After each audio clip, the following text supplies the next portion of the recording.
कल्याणीनगर अपघात प्रकरणानंतर कसब्याचे आमदार रवींद्र धंगेकरांनी थेट एक्साईज अर्थातच राज्य उत्पादन शुल्क विभागामध्ये जाऊन त्या ठिकाणी आंदोलन केलं होतं। त्याचबरोबर मंत्री शंभूराजे देसाईंवर काही आरोप देखील केलेले होते आणि थेट आता रवींद्र धंगेकरांच्या अडचणीमध्ये वाढ होण्याची शक्यता आहे, कारण शंभूराजे देसाई तुम्हाला नोटीस पाठवणार आहेत।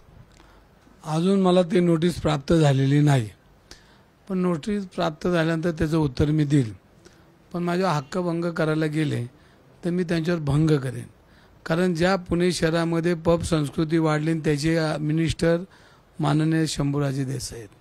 त्यांनी माझी काळजी करण्यापेक्षा पुणेकरांची काळजी केली पाहिजे आणि त्यामध्ये आदेश सोडून सगळे पब बंद केले पाहिजे, तर ते खऱ्या अर्थाने समाजासाठी काम करतात, ही वस्तुस्थिती खरी होईल। पण तुम्ही एखादा समाजासाठी ओरड बोलतोय, घसा कोरडा करतोय आणि त्याला तुम्ही जर दाबायचा प्रयत्न करत असेल आणि भ्रष्टाचाराच्या सिस्टमच्या पाठीशी उभे राहायचा ते प्रयत्न करत असेल तर त्यांनी हक्कभंग केला तर आम्ही त्याचा भंग करू। पण काय आरोप काय होते तुमचे असे, एवढं राग आला शंभूराजे देसाईंना?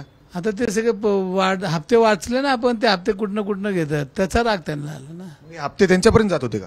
हे आता मी सांगा ना, हक्कभंग झाला पुढचा भंग होईल ना, काय व्हायचं तो माझ्याकडनं। काय तुमच्याकडे असं काय हक्कभंग झाला की लगेच भंग करतो मी। अशी काय की एक तर यादी तुमच्याकडे आहे? दुसरी यादी तयार आहे माझ्याकडे, ती देतो तुम्हाला। त्या दिवशी ज्या पद्धतीने तुम्ही आंदोलन केलं, एक्साईज विभागाच्या एसपीला देखील तुम्ही धारावर धरलेलं होतं, त्याच्यावर सुद्धा आरोप केले।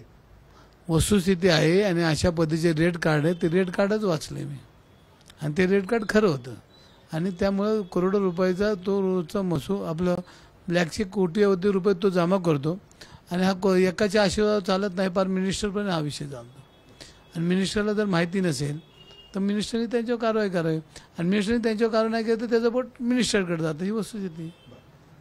काल तुमचे जे नेते आहेत वडट्टीवारांनी पुण्यात पत्रकार परिषद घेत थेट पोलीस आयुक्तांचीच म्हणजे बदली व्हावी किंबहुना त्यांची हकालपट्टी व्हावी अशी मागणी केलेली आहे। तुम्ही गेले काही दिवस पाठपुरावा करताय, अनेक ठिकाणी तुम्ही आंदोलन देखील केले याच सगळ्या प्रकरणात।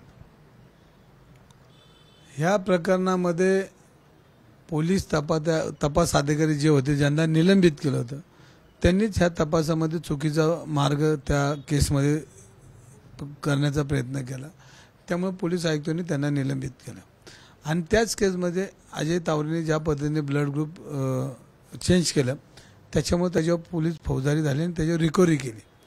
पण हे करताना मूळ जो केस एफआयआर दाखल करणारे 2 पोलीस अधिकारी होते त्यांच्यावर खऱ्या अर्थाने गुन्हा दाखल होणार आहे।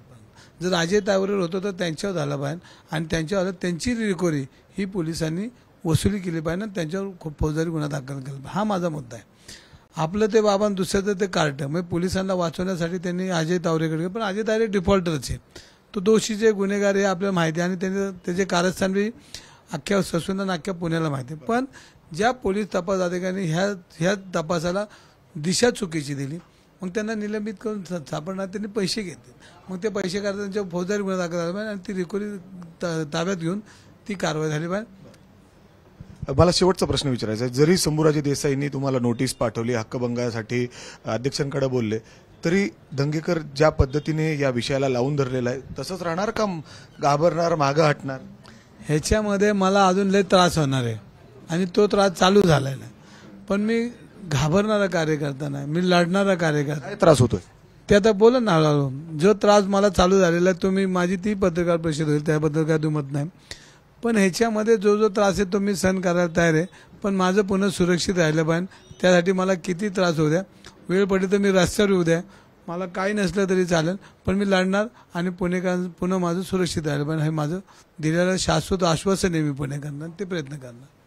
जर आपण बघितलं रवींद्र धंगेकर आहेत, सांगतायत जरी त्यांनी मला नोटीस पाठवली तरी मी त्याला उत्तर देईल, मी मागं हटणार नाही, पुणे सुरक्षित मागणी करतोय आणि यामध्ये चूक काय, अर्थात जर हक्कभंग केला तर मी त्यांना भंग करेल, ह्याचं उत्तर मी त्यांना योग्य देईल, असं देखील या ठिकाणी आमदार रवींद्र धंगेकर बोलतात। कॅमेरामॅन विजय राऊतसह मी मिकी घई, एबीपी माझा, पुणे।